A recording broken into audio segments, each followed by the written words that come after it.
Greetings and welcome to Train Signal. You're watching Creating Recipients. In this lesson, we're going to talk about creating recipients for Exchange 2013. Now, on the surface, that may seem like a very narrowed topic, but there are many different recipient types, and they all have features and properties that must be explored thoroughly in order to know what you can and cannot do with each one.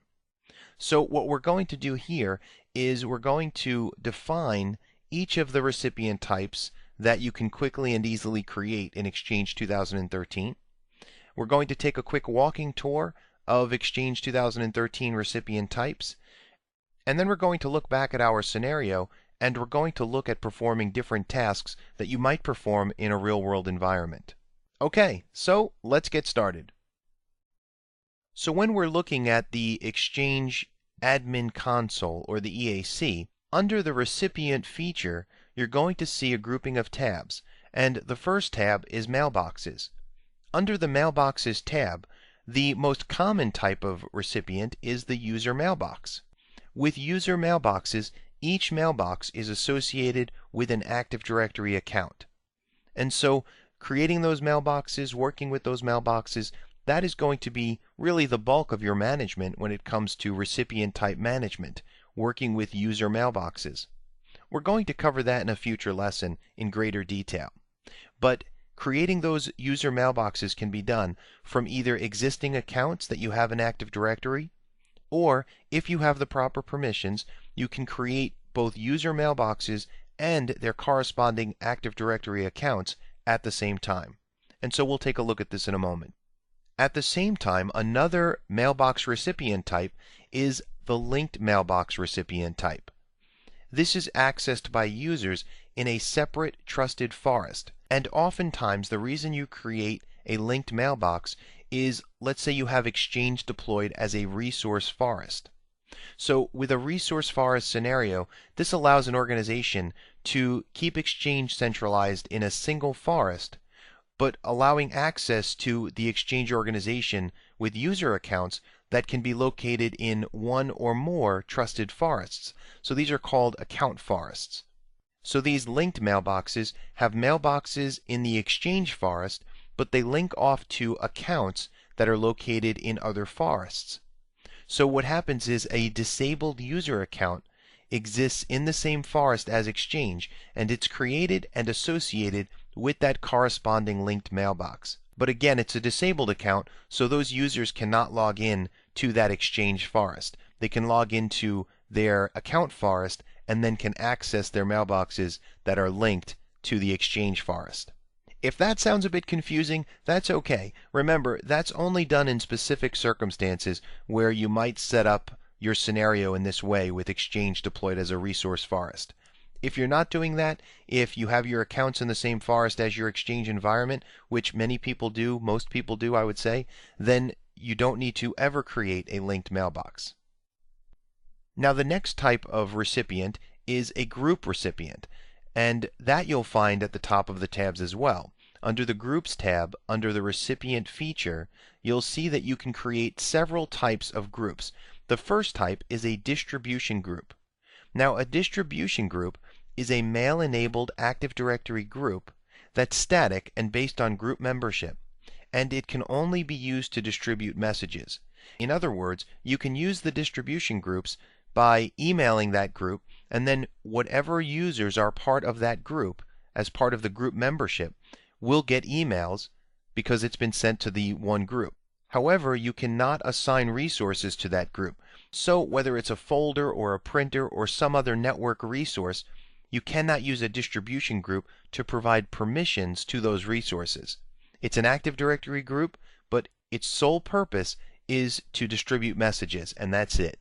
That's different from the next type of group, and that is a security group. So you can create a security group either through Active Directory and the Active Directory tools, or through the Exchange tools, whether it's the EAC or the EMS. And what happens is this security group is an Active Directory Universal Security Group. Now, it too can be used to distribute messages. So you can email an Active Directory Universal Security Group.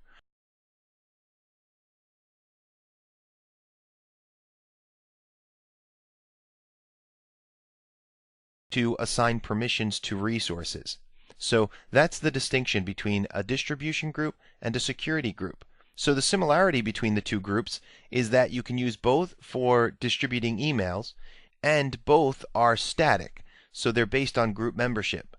But the difference is with the security group, you can also provide access to resources through permission settings, and you can't do that with the distribution group. Now, the third recipient type under groups is called dynamic distribution groups. These are very interesting because they use filters to create the group based on those filters and based upon conditions that are established, so that persons can be part of the group or removed dynamically based on their attributes, and the group membership is derived at the time any given message is sent.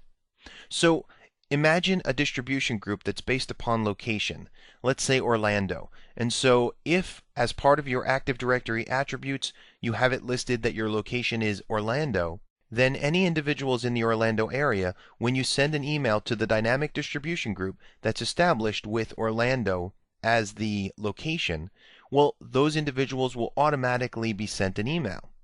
However, if an individual, let's say, moves to Chicago, and their location is now moved to Chicago in their Active Directory attributes, then when an email is sent to that group again, they will not receive that email.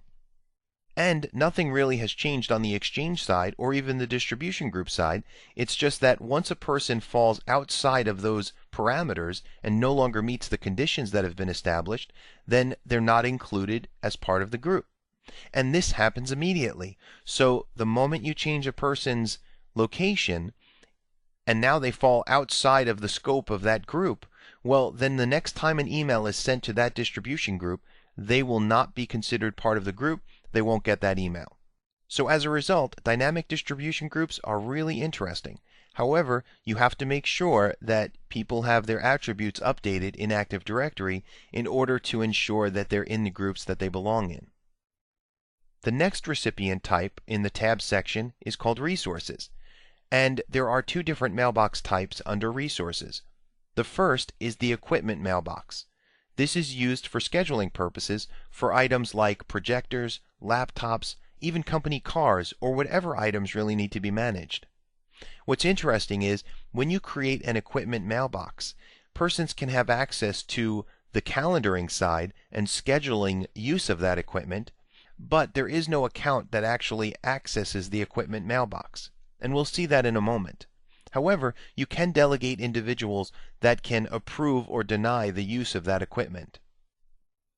The room mailbox is used for scheduling purposes for various meeting locations, like the conference room, the auditorium, the lab, a training room, and so forth. And so you know how in days of old, when you wanted to schedule the use of a room, conference room 1, conference room 2, and so on, you might have an individual that was responsible for the calendar for that room. And so you would have to request, hey, can I use the conference room for this time frame? And they would check and say, well, no, the conference room is busy, you can't use it then. And then you would say, well, what other times are available? And you would do this back and forth dance. So the nice thing about a room mailbox is that you can check the calendar of the mailbox, and see when is that room available, and then request use of that room. And then depending on whether or not you have it set up where a delegate has to confirm the use of that room or not, you can have immediate confirmation that you have that room, or you can wait for someone else to confirm that the room is yours for that time. The next recipient type is contacts. Now, there are two different types of contacts, and they're similar, except that they have one unique difference. So the first is a mail contact. This is an Active Directory contact that is mail-enabled, using an external email address.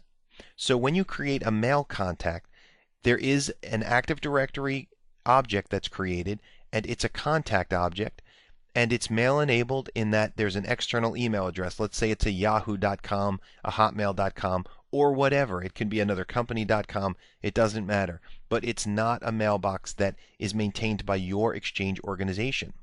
The value of a mail contact is that this might be an outside vendor or someone that's working with your organization, and you want to have that in the address list.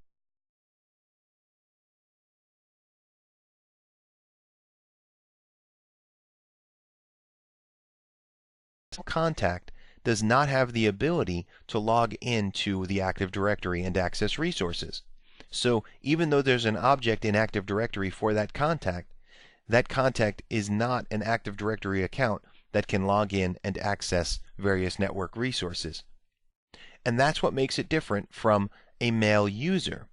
A mail user is an Active Directory user account that can log into Active Directory and can be assigned permissions to access resources, but instead of having a local mailbox in the Exchange organization, they have an external email address. So they're still an Active Directory user, they still have all of the benefits of that, but they're not using a mailbox within your Exchange environment. So they might have, again, a yahoo.com, a hotmail.com, whatever's the case. And so their mailbox is taken care of by someone else. You simply provide the external email address, and now they can be part of the address lists and part of a search that a user can do in order to send email. So two different types of contacts, with the one big difference being that the mail user can actually log into Active Directory and have access to resources. The next recipient type that you'll see up at the top in the tabs is called the shared mailbox. Now, the shared mailbox is not associated with a single user, but is shared by many users as a collaboration tool. So shared mailboxes are great for people to monitor and or send email from a common account, like if you have an info@spytech.prime or a sales@spytech.prime. So individuals would email that account, and then let's say you have a variety of different salespeople, they can check that account for emails coming in, and then they can respond back from that account so that the emails are going to and from a common account, and it doesn't really matter if people come and go, if individuals who are in sales, let's say, are hired or fired, but that doesn't change the email address that's used for people to check in with sales. So that's what's great about a shared mailbox. That's one use for a shared mailbox, and you can certainly think of other usage cases depending on your environment and the organization structure that you're dealing with. Now, you create these mailboxes, and then you can grant full access, send as, or send on behalf delegate permissions. And so that allows you the ability to give individuals the ability to either view the content that's coming in and then respond to those emails, either send as or send on behalf of. Okay, so let's jump over to our server at this point, and let's take a walking tour of some of these different recipient types, and then we'll come back to the slides and we'll map out what our scenario is going to be so that we can get a feel for what it would be like to work in a real company and have to create recipient types for that company. Okay, and so here we are in our Exchange Admin Center, and so you can see on the features pane we have recipients selected. The tabs up here at the top are the ones we discussed: mailboxes, groups, resources, contacts, and shared. We didn't discuss migration because migration basically relates to moving mailboxes from one place to another, so that's not connected back to our discussion of recipient type creation. Under mailboxes, we can see the administrator mailbox.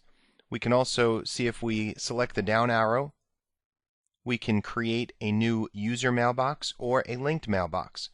Now, if we click linked mailbox, remember we talked about this. A linked mailbox is a mailbox associated with an external account, and so it says at least one forest or domain trust must exist before you can create a linked mailbox. So you recall, a linked mailbox is useful when you have Exchange installed in a resource forest and the accounts are in an accounts forest. In this case, we don't have that, so we cannot even create a linked mailbox at this point. That's okay, we can create a user mailbox. And so when we create a new user mailbox, we put in the alias. We can create this using an existing user, where we would then browse and we would look for those users in Active Directory. Currently, we have no additional users. We can search for those, and we can browse and we can find them, and we can create additional users in that way. Or we can create a new user, put in all of the information, and then that user would actually be created in Active Directory, and their mailbox would be created at the same time. So we're not going to get into all of the various options at this point, the mailbox database and so on. Once you create the mailbox, you can then manage the mailbox using various settings, and we'll discuss that in a future lesson. Under groups, you can see that we can create those distribution groups, security groups, and dynamic distribution groups. Within dynamic distribution group, if we select that, you can see that we have to provide the various conditions. We can select the member type as far as the recipient type that we want as part of the group, and then we can add rules, and then we can decide what kind of rule. For example, we talked about location, let's say state or province. We can say we want this individual to be part of the state of Florida. And so now if individuals are part of the state of Florida, they would automatically be added to the dynamic group. The next tab has resources, and from there we can create room mailboxes and equipment mailboxes. So we select one of these, and then we can put in the room name, we can put in things like the capacity, and then we can say whether or not we want to accept or decline booking requests automatically, or select delegates who can accept or decline booking requests. Note that the email address, if we select here, it says a room mailbox has an email address, but it doesn't have an associated account to sign in to the mailbox. So we don't sign into this. It's not a mailbox that you send email to. It's simply a way to utilize the calendaring features. So that's good to know. The same is true when it comes to the equipment mailbox.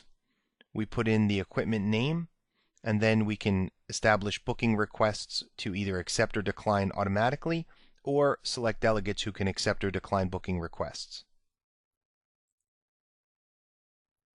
Then we have contacts, and here we have those mail contacts or mail user contacts.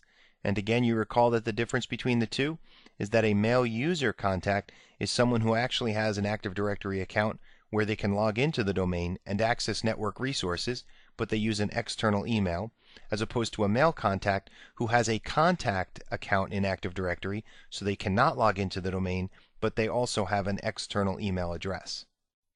And then we have those shared mailboxes where you can see here we put in the display name, we choose the organizational unit, email address, and then we can decide who we're going to give full access to, send as access to, and if we click more options, we can provide an alias and more information like archive, address book policy, and so on. Okay, so that's your walking tour of the various recipient types. Now let's jump back over to our slides, and we're going to look at our scenario and design out what we can do from this point forward to now start creating those recipients. At the same time, it would be good once we have some recipients created if we could take a look at logging into their mailbox to make sure that they're actually able to send mail to other persons within the organization. Now keep in mind, at this point, we have not configured our Exchange environment to send email to the outside world or receive email from the outside world. However, with recipients within the organization, once they're created, they should be able to connect right up with Outlook or use Outlook web app and immediately have the ability to send email back and forth, at least within the organization. So we're going to demonstrate that in a moment as well. Alright, so going back to the concept that we're part of a team that's working for SpyTech Prime, and I'm taking lead on this as the primary Exchange administrator. You're my assistant, my Padawan, my protege, and so we're working together to accomplish the goal of getting our Exchange environment set up. We have Exchange installed, we have moved forward, and we're ready to begin creating recipients. So the first thing we're going to do is a new hire named John Smith has started with the company today. We're going to create a mailbox-enabled user, so we have to create his Active Directory account as well as his mailbox all at the same time. We're going to do that first. We're going to test and make sure that the administrator can send an email to John Smith and that John receives that email through Outlook web app. The next thing we're going to do is there's a user named Carol Jones. We're going to mailbox enable her user account through the Exchange Admin Center. And then we're going to move forward and we're going to use the Exchange Management Shell to mailbox enable all 25 employees. And in actuality, the administrator's account is already mailbox enabled, and when we create John Smith and Carol Jones, that will enable those as well. So we're only going to mailbox enable 22 employees, but that's okay. You get the point. We're going to do this as an in-bulk move using the Exchange Management Shell. And then we're going to move the administrator's mailbox or migrate that mailbox over to database 2.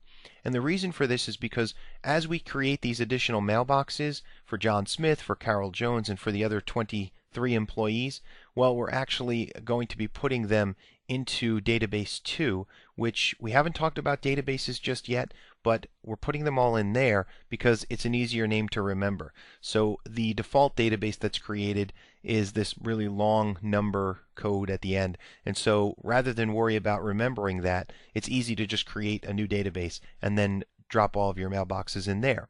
But the administrator's mailbox is still back in the old database. So we're going to migrate that account over.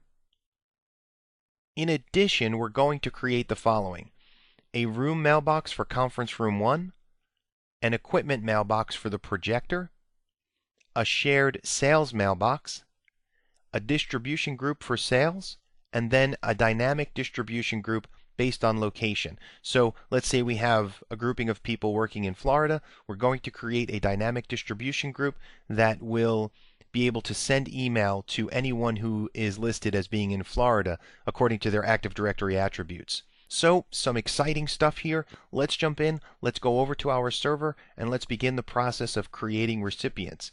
And very exciting, we're going to make sure that our email works internally. Okay, let's get started. Alright, so the first thing we're going to do is create a mailbox-enabled user named John Smith through the Exchange Admin Center. So we'll click the little plus sign here. It asks us to first put in an alias, and it says the user's alias is the portion of the email address on the left side of the @ symbol. So in our case, we're using a john.smith type alias. It's asking if it's an existing user, and no, we're going to create a new user.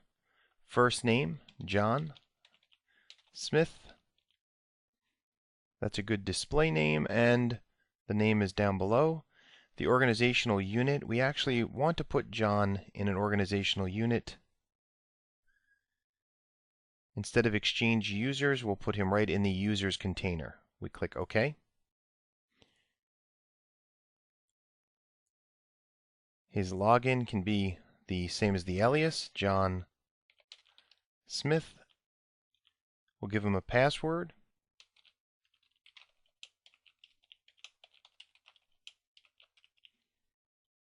And then typically when creating a new user, you would click Require Password Change on the next logon.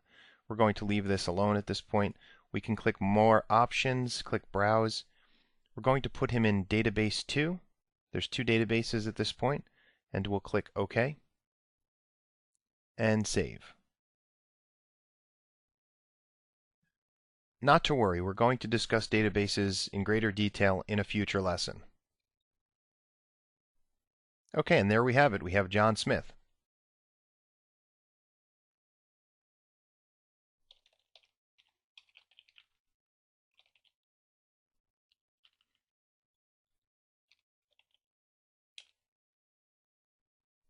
So we're just using the local server name with a secure socket connection with HTTPS with Outlook Web App. We're already logged in as administrator, so at this point we're going to send the email over to John Smith. Okay, so this is our administrator's Outlook Web App. We click New Mail, to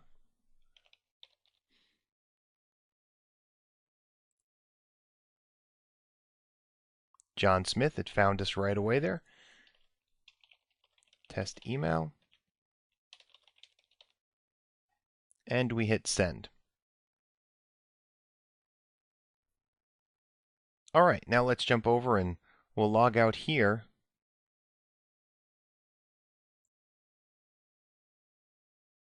And let's sign in as John Smith.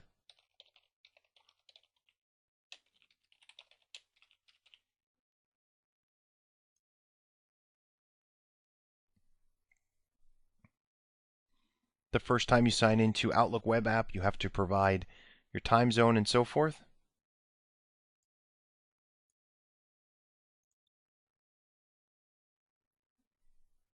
And we can see that John Smith has functional email. He has his mailbox up and running. We see the email came through from the administrator. That tells us that the Exchange server, at least from an internal perspective, is working properly. So that's a good sign. And even though we know we cannot send email outside the organization or receive it from the outside at this point, that's okay. At least we know we can send email to each other. And we know that our mailboxes are working properly. Great. We need to create more mailboxes at this point. We're going to have to log in again to the Exchange Admin Center as administrator.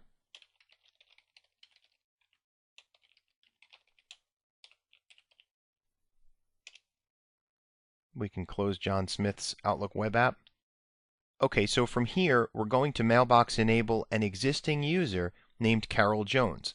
And so we'll do that by clicking, again, the new mailbox. In this case, we're going to use an existing user. We click Browse. And we can look and see here's Carol Jones and say OK. So now we don't have to put in all of this extra information. We will put in her alias.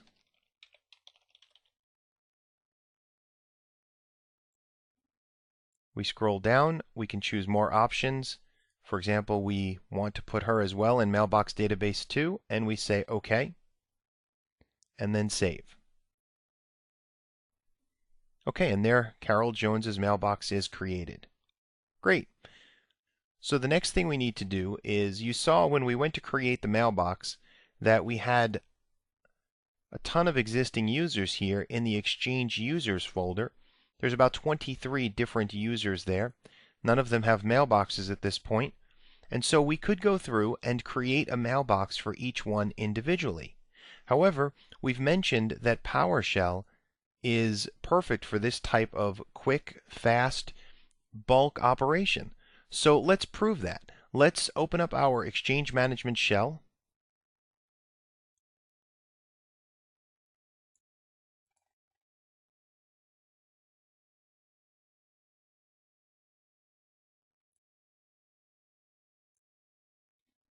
Okay, and so we're going to use the get-user commandlet to grab a hold of these users that are in an organizational unit called Exchange Users, and then we're going to enable their mailboxes using the enable-mailbox commandlet. So the way we're going to do this is we're going to type get user organizational unit Exchange Users.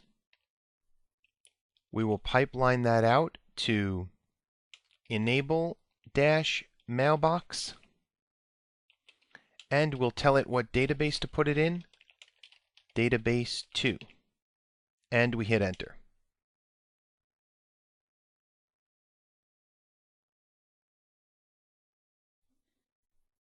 Okay, and so it looks like everything went forward. If we look here, however, we don't see those mailboxes. But again, this is a web-based interface, so hitting the refresh fixes that problem. And now you can see that we have those various mailboxes here. So we were able to, in bulk, create those 23 mailboxes, and now we have a total of about 25 people that work for SpyTech Prime that now have mailboxes here in our Exchange organization. Now, you'll note that they all are in database 2, whereas administrator was created in the default database. And this is where our migration option comes into play. We can select migration, and here we can create a new local mailbox move. We can select the users we want to move. In this case, it's administrator, just administrator. And we're going to move administrator over to the new target database, database 2. We'll give the batch a name.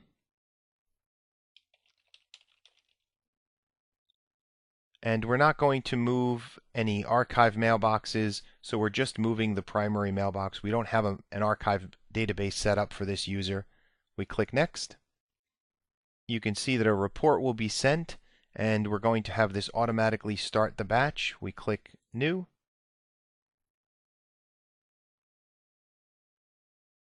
And we can see now that this batch has been taken care of. We see the move admin. It says synced, finalized, failed. If we refresh, we see that it's syncing. And so we'll let it complete, but ultimately we're going to have all of our mailboxes in database 2.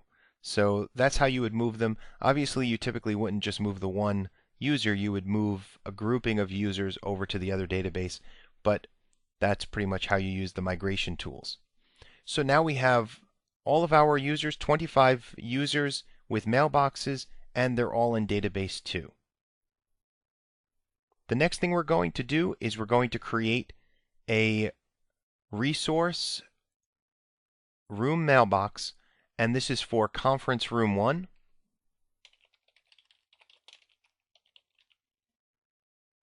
You want to make sure that it's a name that is easy for users to find, so calling it what it is, conference room 1, is perfect.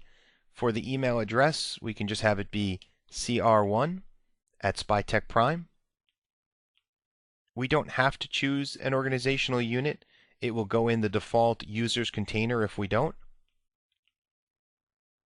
Location, we can put in some information. First floor, near entrance. We can provide a phone number. We can provide a capacity.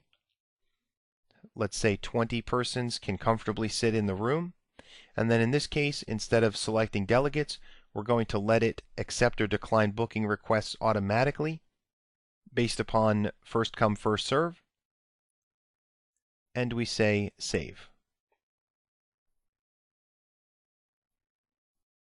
Very good. The next thing we're going to do is create an equipment mailbox for our high-tech projector.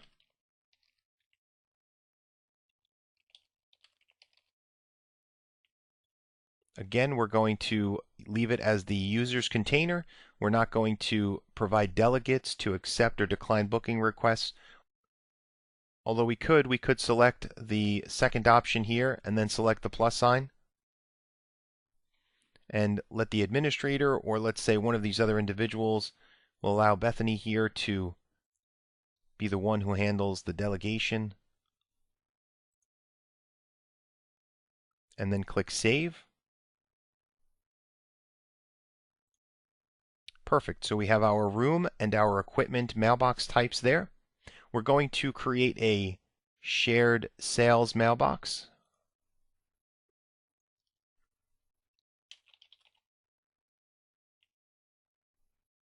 If there was a sales organizational unit, we could put the sales mailbox in there. This mailbox will be for info@SpyTechPrime. So let's say the website has an info@SpyTechPrime email address listed for sales, and so we'll put it there. And so at this time, we're not really certain as to who we're going to provide access to. We will provide full access to David Walker.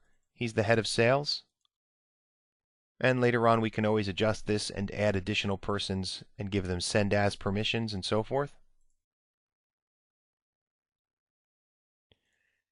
And being that we're discussing sales, let's go back to our groups.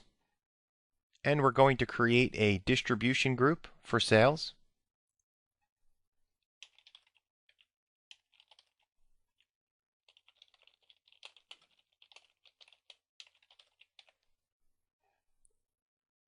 We could put this in an organizational unit. Currently, the owners are administrator. We can add group owners as members. We can add additional members as we look here. So we know some of the persons who are working in sales. We put them in. Now they are statically a part of that distribution group. We can choose whether owner approval is required to join the group. And you can see the default is open. Anyone can join this group without being approved by the group owners. Let's have owner approval and then choose whether the group is open to leave. Members can leave the group at any point or not. In this case, let's say members can only be removed by group owners. Remember, this is specific to the sales team, so we want to make sure that members of the sales team get emails that are sent to it, so we don't want it to be where they can leave whenever they want. unless they're fired, and then certainly they can leave everything. But at this point, we have owner approval and we have it closed off so that members of the group can only be removed by the group owners. We click Save. And there's our distribution group. And now if we wanted to create a dynamic distribution group, we can create a Florida-based distribution group, let's say.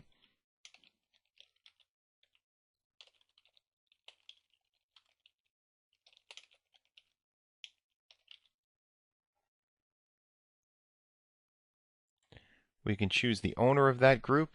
We know that Veronica is the one that actually heads up the team in Florida. So in this case, we're going to allow all recipient types, although we could narrow it down to users with Exchange mailboxes if we want. But we'll leave it as all recipient types. We'll add the rule. We'll choose the state or province. We hit the little plus sign. OK. We click OK. There it is, and we click Save.